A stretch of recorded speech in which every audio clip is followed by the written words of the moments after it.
السلام عليكم ورحمة الله وبركاته. إن شاء الله النهاردة هنتكلم عن تفسير البنس في المنام.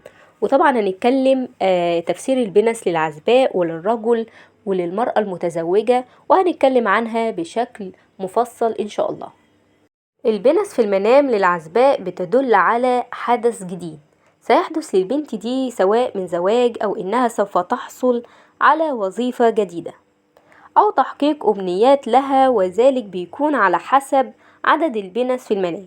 يعني لو رأت بنستين أو 3 فده بيدل على عدد الأمنيات اللي هي نفسها تتحقق، فلو خدتهم في المنام فدي بتبقى بشارة خير إن هي سوف تحصل على ما تتمنى، والله أعلى وأعلم.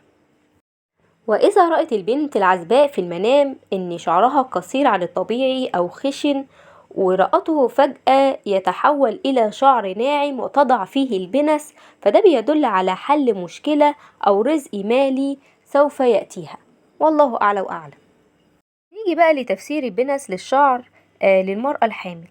بيدل إن الله سوف يرزقها بمولودة أنثى، فإذا رأت في المنام إن أحد بيعطيها بنسة سوداء وبتضعها على شعرها فده طبعا بشارة خير إن شاء الله بحمل، والله أعلى وأعلم.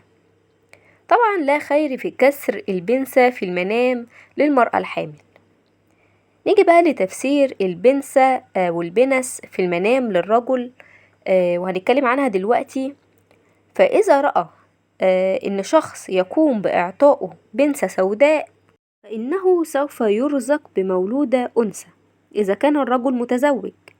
وطبعا ليها دلالة أخرى بتدل على إنه سوف يصل إلى ما يريد.